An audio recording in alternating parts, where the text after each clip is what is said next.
ብዙ ሰዎች ካርቦሃይድሬት በጥቅሉ አስፈላጊ ያልሆነ የምግብ አይነት እንደሆነ አድርገው ሲናገሩ እሰማለሁ። ይሄ ትክክል አይደለም።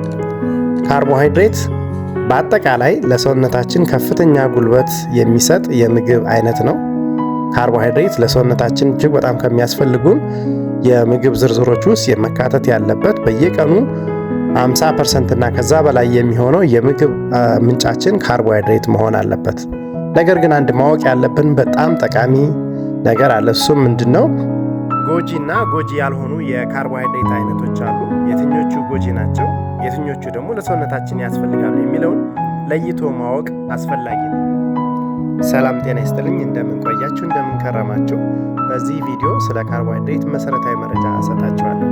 በዚህ ቪዲዮ ከምንመለከታቸው ጠቃሚ የሆኑ የካርቦሃይድሬት አይነቶች ለምሳሌ ጤፍ እንጀራን ጨምሮ ለሰውነታችን የሚሰጧቸው በርካታ ጥቅሞች እንዲሁም ጠቃሚ ያልሆኑ የካርቦሃይድሬት አይነቶች በሰውነታችን ላይ የሚያስከትሉት የጤና ስጋት ምን እንደሚመስል እንመለከታለን።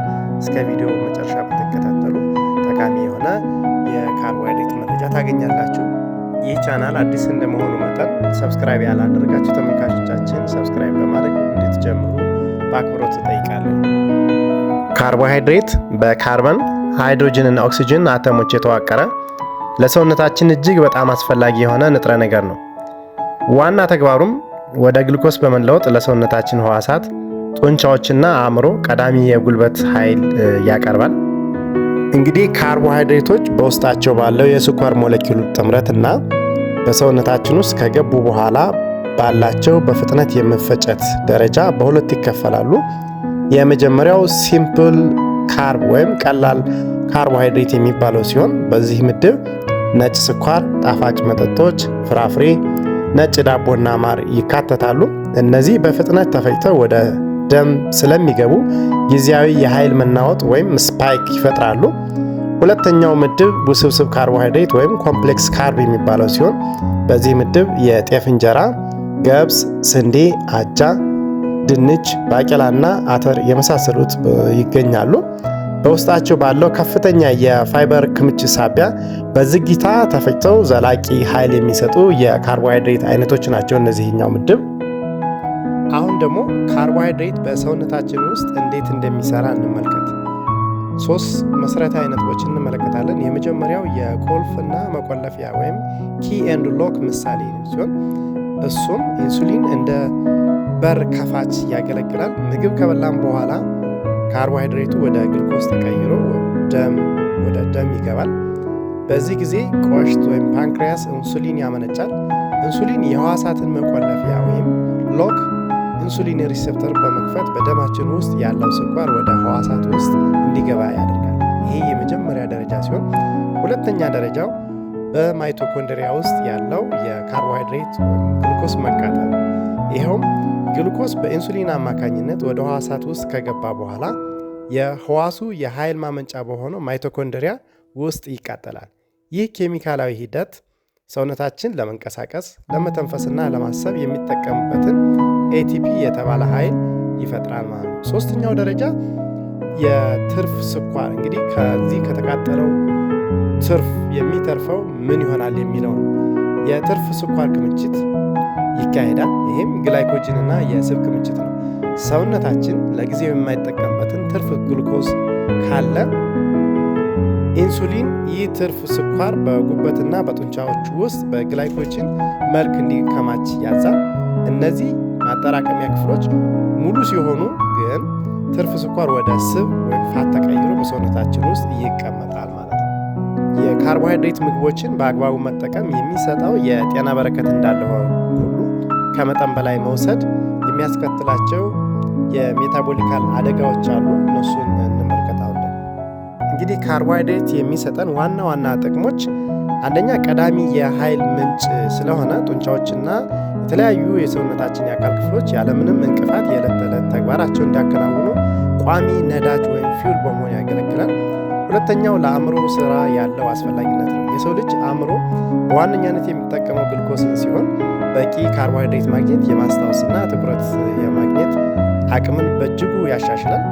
ሌላው የልብና የሆድ ዕቃ ላይ የሚኖረው ጤና ሲሆን በውስብስብ ካርቦሃይድሬት ወይም ኮምፕሌክስ ካርቦሃይድሬት ውስጥ የሚገኘው የአመጋገብ ፋይበር የኮሌስትሮል በተለይ የሎ ዴንሲቲ ሊፖፕሮቲን የሚባለውን በመቀነስ የልብ ጤንነትን ለመጠበቅ እጅግ በጣም አስፈላጊ ጠቀሜታ አለው ማለት ነው። ካርቦሃይድሬትን ከመጠን በላይ መውሰድ ከፍተኛ አደጋ ያስከትላል። ይኸውም የሜታቦሊዝም መዛባትና የኢንሱሊን መቋቋም ወይም ኢንሱሊን ሪሰንስ የመጀመሪያው ሲሆን ሁለተኛው ከልብና ልብ ጋር የተያያዙ ተላላፊ ያልሆኑ በሽታዎች ናቸው።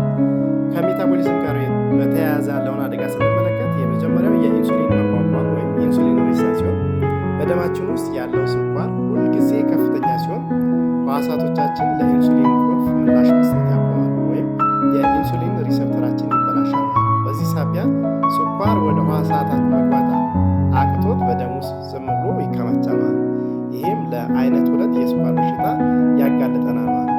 ሌላው እንግዲህ በብዛት ስንወስድ ትርፍ የሆነ ግልኮስ ስለሚኖር ጥቅም ላይ ያልዋለ ትርፍ ግልኮስ ደግሞ በኢንሱሊን ትዕዛዝ ወደ ስብ ፋት ተቀይሮ በሰውነት ውስጥ ስለሚከማች ለከፍተኛ ውፍረት ያጋልጠናል ማለት ነው። እንግዲህ የልብና ተላላፊ ያልሆኑ በሽታዎችን ስንመለከት ቀላል ካርቦሃይድሬቶች በሰውነት ውስጥ ካለው የውስጥ ኢንፍላሜሽን እና የደም ቧንቧ መጥበብ ጋር በቀጥታ የሚያያዙ ናቸው። ይህም ለትራይግላይሰራይድ በደም ውስጥ የሚገኝ ጎጂ ስብ እንዲጨምር በማድረግ ለልብና ለደም ቧንቧዎች በሽታዎች ያጋልጠናል። ሌላው የኃይል መላወጥ ወይም ሹገር ክራሽ ያስከትላል። ቀላል ስኳር በፍጥነት ደም ውስጥ ገብቶ በፍጥነት ስለሚወርድ የድካም የመልፈስፈስና ቶሎ የመርሃብ ስሜት እንዲሰማን ያደርጋል ማለት ነው። እንደሚታወቀው ጤፍ በኢትዮጵያ እጅግ የሚወደድና በተፈጥሮ ከግሉቶን ነፃ የሆነ የድንቅ የእህል አይነት ነው። ይህም የሲሊያክ በሽታ ላለባቸውና የምግብ መፈጨት ችግር ላለባቸው ሰዎች በጣም ተመራጭ የምግብ አይነት ነው። በተጨማሪም ጤፍ በውስጡ ከፍተኛ የአይረን መጠን በመያዝ በደም ማነስ የመጠቃት እድልን በእጅጉ ይከላከላል። በጤፍ ውስጥ የሚገኘው ተከላካይ ስታርች የአንጀት ጤናን ከማሻሻሉም በላይ የደም ስኳርን በመቆጣጠር ክብደትን ለመቀነስ ትልቅ እገዛ ያደርጋል።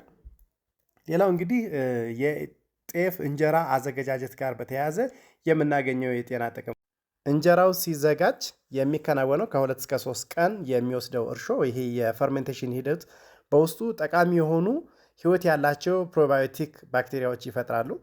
ይሄም ፌቲክ አሲድን መቀነስ ያስችሏል። ይሄ የመኮምጠጥ ሂደት በውስጡ በጤፍ ውስጥ በተፈጥሮ የሚገኘው ፌቲክ አሲድ ይሰብራል። ይሄም ሰውነታችን በጤፍ ውስጥ ያለውን ብረት፣ ዚንክና ካልሲየም በቀላሉ እንዲመጠጥ ያደርገዋል ማለት ነው።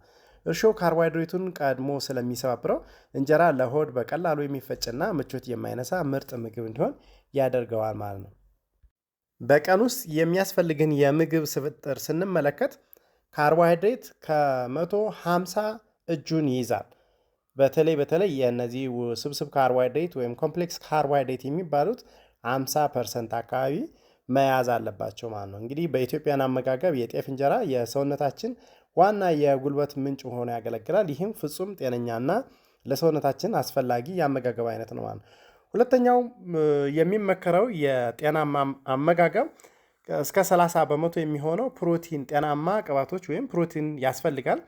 እነዚህንም ከእንደ ምስር፣ ክክ፣ ሽሮ፣ አይብ ወይም ስጋ የመሳሰሉት ለሰውነት ግንባታ ጠቃሚ የሆኑ ምግቦችን መውሰድ ያስፈልጋል እስከ 30 በመቶ።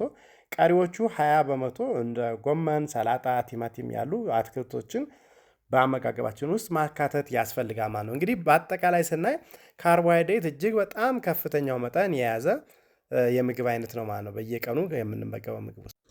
አሁን ደግሞ እስኪ የተለያዩ የካርቦሃይድሬት አይነቶች በሰውነታችን ውስጥ በፍጥነት የመፈጨት ደረጃቸውን እስኪ እንመልከት። ለምሳሌ ነጭ ዳቦ ከስንዴ የተሰራ ከፍተኛ የግላይሴሚክ ኢንዴክስ አለው። ያ ማለት በፍጥነት በሰውነታችን ውስጥ ተፈጭቶ ወደ ሰውነታችን ውስጥ ይገባል ማለት ነው። ይሄ ከፍተኛ የግላይሴሚክ ኢንዴክስ አለው፣ ወደ 75 ይደርሳል። ከዚህ በመቀጠል ነጭ ሩዝ ነው ወይም ጃስሚን የሚባለው እሱም ከፍተኛ የግላይሴሚክ ኢንዴክስ አለው፣ 70 ነው። የስንዴ እንጀራ ስንመለከት መካከለኛ ግላይሴሚክ ኢንዴክስ አለው፣ ይሄውም 55 ነው። የጤፍን የግላይሴሚክ ኢንዴክስ ስንመለከት 36 ነው። የግላይሴሚክ ኢንዴክስ እንግዲህ ምግቦች በደማችን ውስጥ ያለው የስኳር መጠን መፍጨትን ይለካል። ዝቅተኛ ግላይሴሚክ ኢንዴክስ ወይም ከ55 በታች ያላቸው ምግቦች የስኳር ህመምን ለመከላከልና ክብደትን ለመቀነስ በፍጹም እጅግ በጣም ተመራጭ ናቸው። የጤፍ እንጀራ እንግዲህ የግላይሴሚክ ኢንዴክሱ 36 በመሆኑ እጅግ በጣም ለጤና ተስማሚ የሆነ በሰውነታችን ላይ የሚያስከትለው የጤና ጉዳት የለም። በተለይ የስኳር በሽታ ያለባቸው ሰዎች የጤፍ እንጀራ ንጹህ የጤፍ እንጀራ መውሰድ ለዛ ነው የሚመከረው ማለት ነው። እንግዲህ ከጤፍ የምናገኘው ይሄ ኮምፕሌክስ ካርቦሃይድሬት በሁሉም የእድሜ ክልል ላሉ ሰዎች በርካታ ጠቀሜታዎች አሉት። በእድሜ ክልል ከፋፍለን ስንመለከት ለህፃናት በጤፍ ውስጥ የሚገኘው ከፍተኛ የብረትና የካልሲየም መጠን የታዳጊዎችን አጥንት ለማጠንከር፣ የአእምሮ እድገትን ለማፋጠን እና የደም ማነስን በመከላከል በእጅጉ ይጠቅማቸዋል። በአዋቂዎችና በተለይም ደግሞ በዚህ ስፖርት ላይ የተሰማሩ አትሌቶች ጋር በተያያዘ የሚሰጠውን ጠቀሜታ ስንመለከት ጤፍ ባለው ኮምፕሌክስ ካርቦሃይድሬት ለረጅም ሰዓት የሚቆይ ቋሚ ጉልበት ወይም ስታሚና ይሰጣል። ይህም የኢትዮጵያ ረጅም ርቀት ሯጮች የሚያሳዩት ጽናት አንዱ እና ዋነኛው ሚስጥር እንደሆነ ሳይንሳዊ ጥናቶች ያሳያሉ። ሌላው ለአዛውንቶች የሚሰጠው ጠቀሜታ ስንመለከት አዛውንቶች እና የስኳር በሽተኞች በጣም ዝቅተኛ የግላይሴሚክ ኢንዴክስ ስላለው የደም ስኳር መጠን እንዳይለዋወጥ ያደርጋል። እንዲሁም በፋይበር የበለጸገ በመሆኑ የምግብ መፈጨት ስርዓትን በእጅጉ ስለሚያግዝ ለአዋቂዎች ወይም ለአዛውንቶች እጅግ በጣም በርካታ ጠቀሜታዎች አሉት ማለት ነው። እንግዲህ የአመጋገብ የእድሜ ክልልን ስንመለከት ከ0 እስከ 2 ዓመት ወይም ደግሞ ከ6 ወር እስከ 2 ዓመት ባለው ጊዜ ውስጥ ያው ህፃናት በተለይ ከመጀመሪያው ከ0 እስከ 6 ወር ባለው እድሜ ወተት ስለሚሰጣቸው ከዛ በመቀጠል ደግሞ ፈሳሽና የገብስ ወይም አጃ አጥሚት ይሰጣቸዋል። ጤፍን በቀላሉ በሚፈጭ መልኩ ማስተዋወቅ ይቻላል። ከ3 እስከ 18 ዓመት ፈጣን እና የአጥንትና የጡንቻ እድገት የሚካሄድበት ጊዜ በመሆኑ በብረት የበለጸገውን ጤፍ እንጀራ በአመጋገብ ውስጥ ማካተት እጅግ በጣም አስፈላጊ ሆነዋል።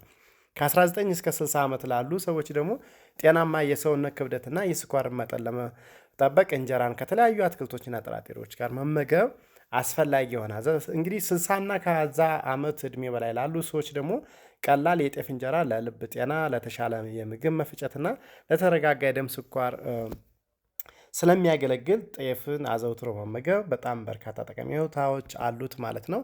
እንግዲህ የዛሬው መረጃ ስለተከታተላችሁ እጅግ በጣም አመሰግናለሁ። ተመሳሳይ የሆኑ የጤና መረጃዎችን እንዳደርሳችሁ ይህን ቪዲዮ ላይክ እና ቻናሉን ደግሞ ሰብስክራይብ በማድረግ እንድትተባበሩ እናመሰግናለን።